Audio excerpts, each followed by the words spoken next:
When my mom died at age 99, I just knew that my next book would be her story. You see, storytelling's always been a big part of our family culture. At our house, there were hundreds, probably thousands of photographs, mostly taken by my dad. And within those images were countless stories of family, legend, and lore. Stories that I learned at my mother's knee and around the kitchen table. But those stories were the way that the pain and the joy and the wisdom of countless generations gone by was passed from Mom to me and then on to mine. My mother was a child of Chicago, the Depression, and the Great Migration.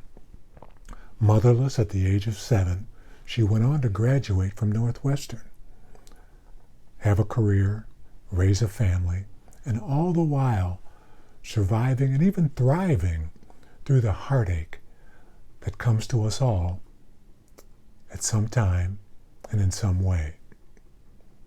The name of the book is Back Home the Same Day. And although it doesn't necessarily have a happy ending, I think you'll be totally satisfied. It once again proves that everyone has a story. And the story of Dorothy Mallory Jones is, well, like her, it's something else.